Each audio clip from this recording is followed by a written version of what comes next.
Hello and welcome back to Busy Man Reviews. So in episode 2 of The Falcon and the Winter Soldier, we got to learn more about the new Captain America, John Walker, a decorated army officer who received the Medal of Honor 3 times for his efforts in running anti-terrorism and hostage rescue operations. John also is blessed with superior physical abilities, according to an MIT study that showed that he possesses off-the-chart speed, intelligence, and abilities.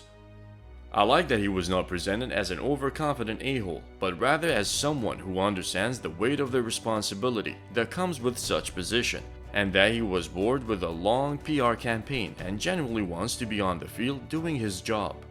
By the book, John Walker seems to be a good fit to replace Steve Rogers as Captain America. However, this episode managed to show the glaring difference between John and Steve, and that is John Walker is a soldier who plays by the rules and functions within a rigid chain of commands.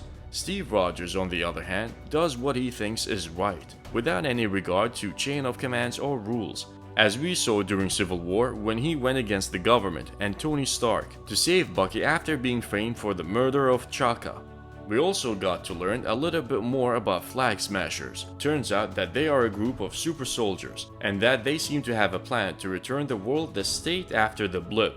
And although they have a good base of supporters all over the globe who are happy to offer help when needed, they still face 2 huge challenges. One is of course that governments are chasing after them, and the other seems to be some kind of an internal conflict, as we see them getting a message from someone saying that they took something that belongs to him and that he is coming after them. Still, we don't know much about the details of their plan nor that internal conflict, but I like the way they handled this group in the series and made them a mystery that unfolds bit by bit in front of our eyes. Okay, now to the fun part. So Sam and Bucky meet. When Bucky came to scold him after learning about the whole new Captain America situation and ends up joining Sam to investigate the Flag Smashers in Munich. As you would expect, the chemistry between these two was great, and their back and forth exchange was fun to watch. And although both operates in a completely different way, they complete each other in a weird way, forming a team where Sam brings logic and Bucky brings adrenaline to the table. In this episode, we got to see another fantastic action sequence when Sam and Bucky were chasing after Flag Smashers.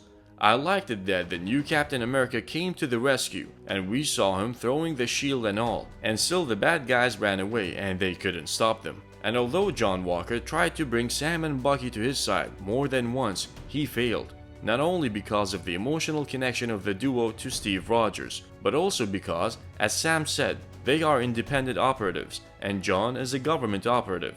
It was funny to see Bucky and Sam doing couple therapy, but make no mistake about it, this scene was not placed just for humor. It was very important for Bucky's character development, as we see him telling Sam that Steve wanted him to have the shield, and by Sam giving it away willingly, he proved that Steve was wrong.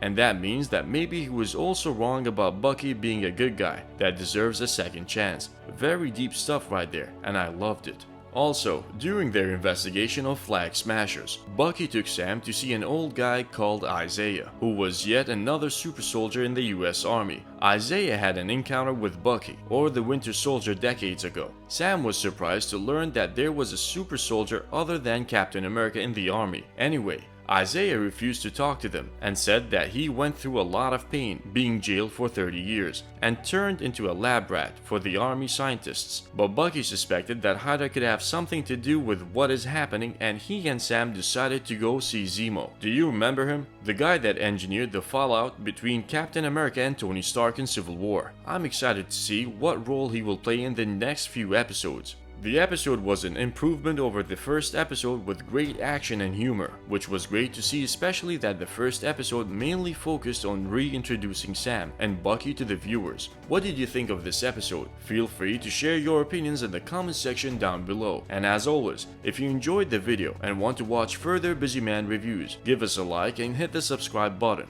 Thank you for watching, and see you soon with another video and another Busy Man review. Until next time.